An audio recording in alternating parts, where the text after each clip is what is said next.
स्वागत छ हजुरहरूलाई नेपाल अनलाइन स्कुलमा। म चाहिँ आज कक्षा 10 को साइन्स साइन्समा रहेको हाम्रो ब्लड सर्कुलेसन इन ह्युमन बडीको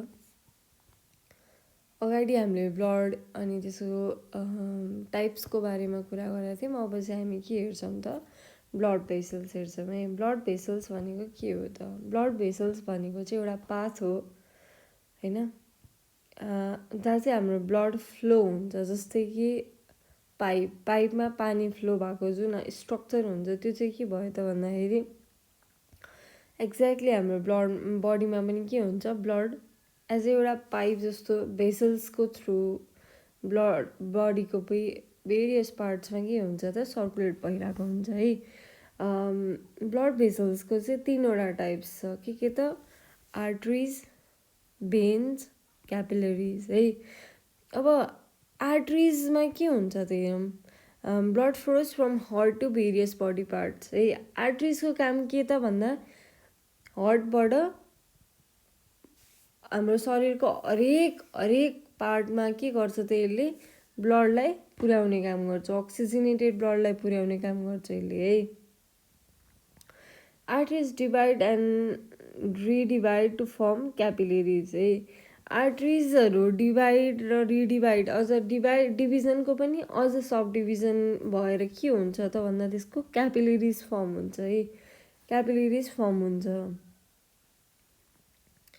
अर्को अब हेरौँ, अर्को छ अब भेन। भेन्स भनेको चाहिँ के हो त भन्दाखेरि डिअक्सिजनेटेड ब्लडहरू हुन्छ नि हाम्रो शरीरभरि हरेक बडी पार्ट्सबाट डिअक्सिजनेटेड ब्लडलाई के गर्छ त, त्यसले हार्टसम्म लाने काम गर्छ है। बुझ्यो नि यहाँसम्म? म फेरि भनिदिन्छु।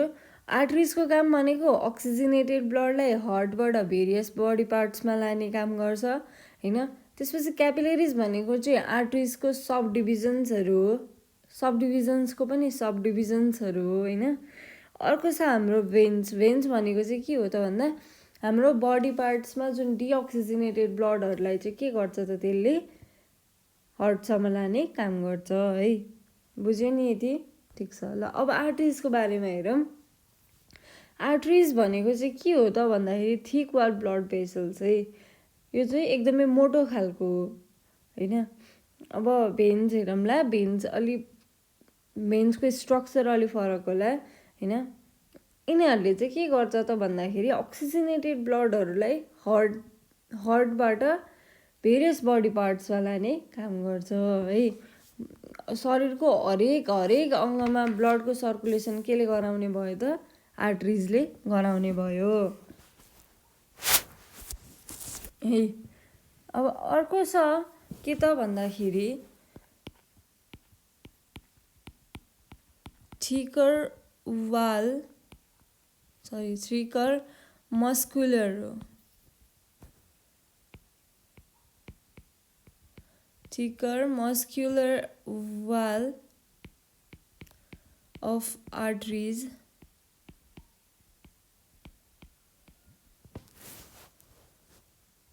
resist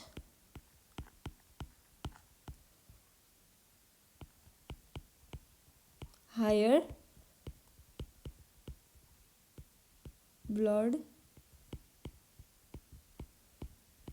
pressure. भन्नुको मतलब के त भन्दाखेरि जुन हाम्रो आर्टरिज हुन्छ त्यसको स्ट्रक्चर अथवा त्यसको डेभलपमेन्ट चाहिँ कसरी भएको हुन्छ त भन्दा थिकर मस्कुलर वालले है।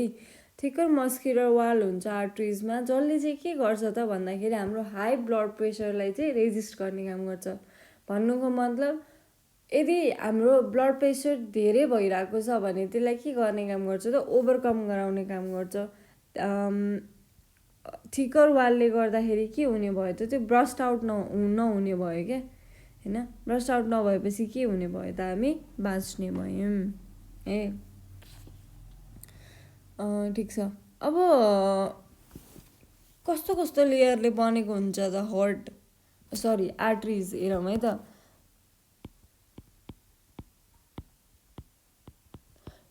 यो एमबिबिएसमा चाहिँ क्वेसन सोध्छ यस्तो क्वेसनहरू। The wall of arteries is 3 layer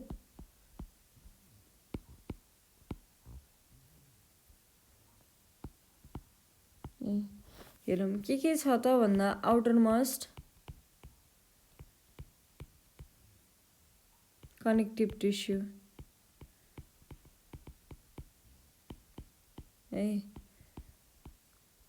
जसले के गर्छ त कनेक्टिभ बनिसकेपछि के हुने भयो त कनेक्सन्सहरू हुने भयो होइन, ग्रानुल्सहरूको प्रेजेन्स हुने भयो। अर्को छ मिडल स्मुथ,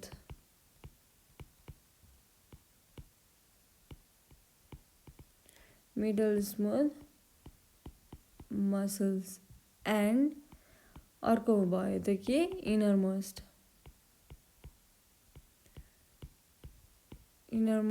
इन्डोथेलियम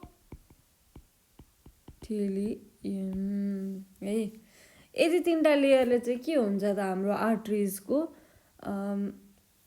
जुन हाम्रो लेयर हुन्छ नि, जुन लेयर भन्दा पनि लेयर नै त हुन्छ नि, ठिक छ।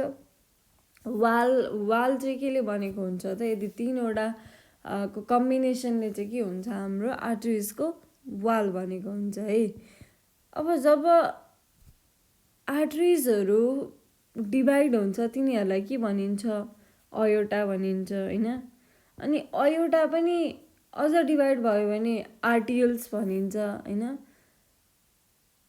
अनि जब आर्टियल्स पनि डिभाइड हुन्छ नि, अनि त्यसलाई चाहिँ हामी एउटा नेटवर्क हुन्छ, त्यो नेटवर्कलाई चाहिँ हामी के भन्छौँ त भन्दा क्यापिलेरिज भन्छौँ होइन। एकदमै सानो मसिनो मसिनो देखिन्छ नि हाम्रो बडीमा, त्यो एकदमै आँखाले देखिन्छ, कसैको एकदमै वाइट स्किन छ अथवा बाहिर नसाहरू देखिने छ भनेदेखि एकदमै मसिनो मसिनो पोर्सन्सहरू पनि देखिरहेको हुन्छ नि। ओके, म इक्जाम्पल दिन्छु। भर्खरै जन्मेको बच्चाहरूमा हेर्नुहोस्, बच्चाहरूमा देखिन्छ त्यो सानो सानो ऊहरू क्यापिलेरिजहरू पनि देखिने सम्भावना हुन्छ, ठिक छ। यहाँ हेरौँ है त, आर्टियल्स द आर्टरीज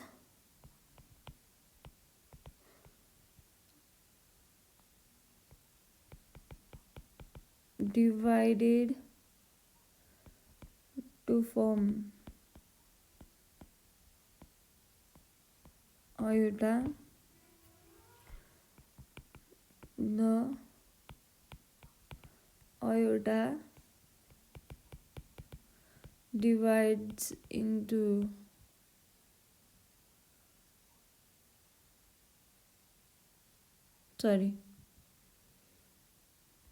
यो फर्दर डिभाइड भएर के हुने भयो त भन्दा अयोर्टा फर्दर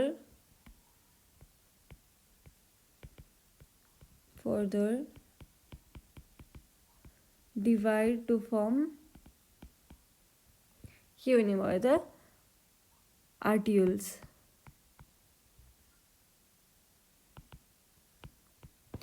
जस्तै सोध्छौ what do you mean by arterioles भन्छ, arterioles is the portion of blood vessels in which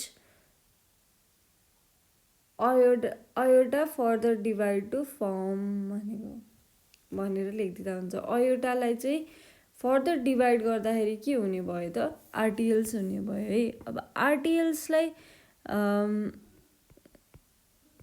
further divide गर्दा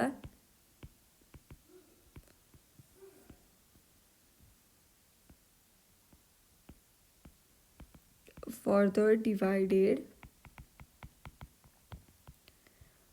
into the network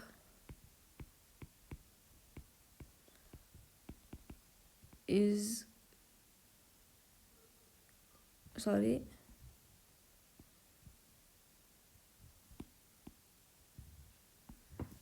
network of fine vessels called के भन्ने भयो त हामीले त्यसलाई क्यापिलेरिज है, ठिक छ। अब जस्तै हाम्रो आर्टरिज भनेको चाहिँ के हुने भयो त अक्सिजनेटेड ब्लडको फ्लो भएर हुन्छ, जुन चाहिँ हाम्रो बडी पार्ट्सलाई इच एन्ड एभ्री माइक्रो सेकेन्डमा चाहिरहेको हुन्छ होइन। यदि आर्टरिजमा कुनै पनि इन्जुरिज अथवा कुनै पनि ड्यामेजेसहरू आउँछ नि त्यो मान्छेको डेथ हुन्छ। जस्तै कि हामीले नर्मली देखिरहेको हुन्छौँ त्यो हातको नसा काट्ने, हातको नसा चाहिँ काट्दाखेरि के हुन्छ त त्यो आर्टरिज काटिरहेको हुन्छ नि, त्यसले गर्दा के हुने भयो त तिनीहरूको डेथ हुने भयो है। त्यस्तो गर्नु हुँदैन कहिले।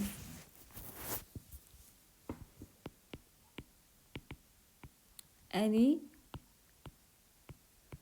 damages or injuries in the arteries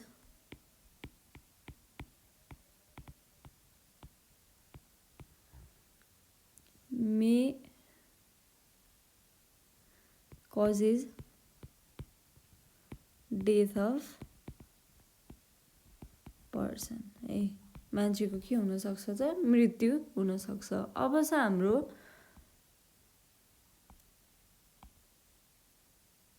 veins,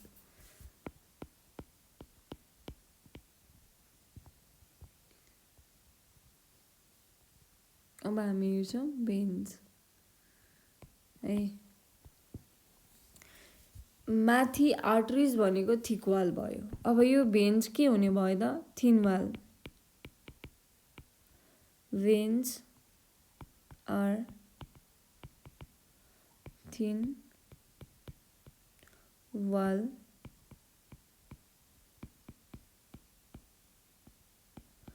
blood vessels that retain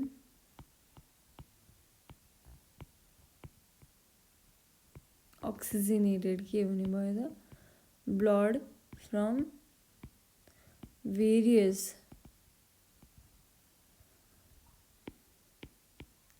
body parts to कहाँबाट त right auricle of the heart है।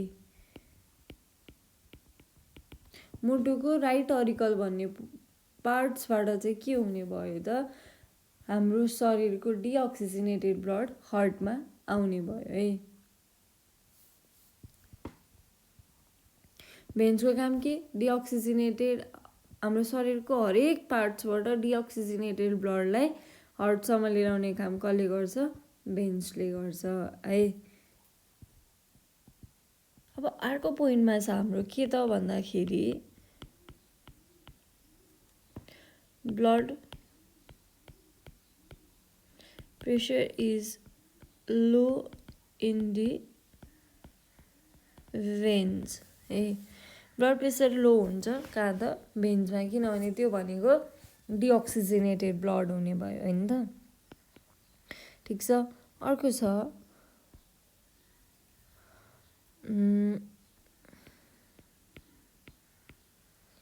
they have walls which help to pass the blood in the forward direction है। Valve हुन्छ जसले चाहिँ के गर्छ त भन्दाखेरि ब्लडलाई फरवर्ड डिरेक्सनमा पास हुनलाई दिन्छ। भन्नुको मतलब अगाडि बढ्न दिन्छ हैन त। ठिक छ। द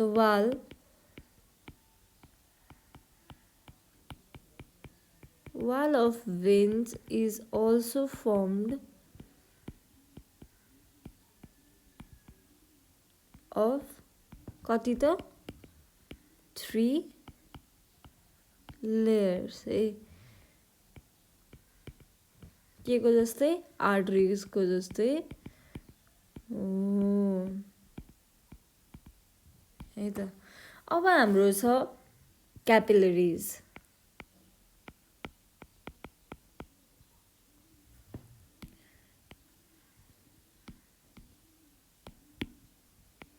CAPILLARIES क्यापिलरिज है। क्यापिलरिज भनेको चाहिँ के हो त? Capillaries are the fine network of the blood vessels.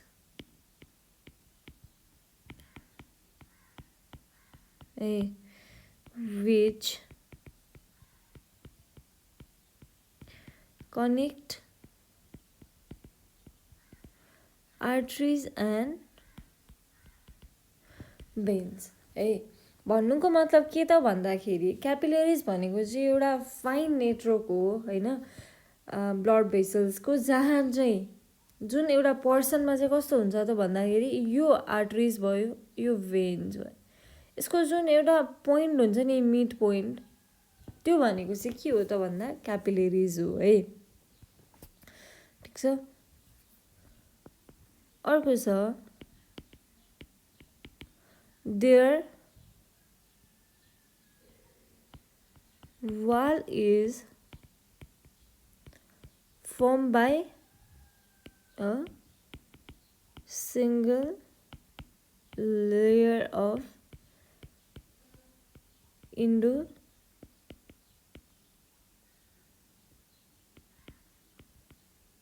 इन्डोथेलियल के त सेल्सबाट बनेको हुन्छ। हाम्रो माथि केबाट बनेको छ त?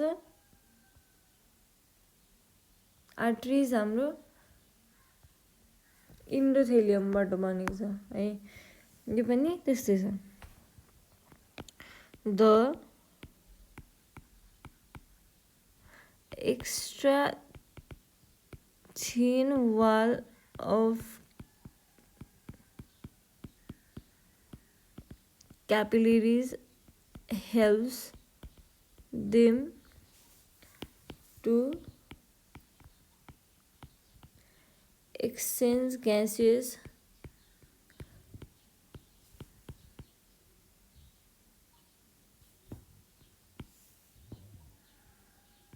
nutrients and waste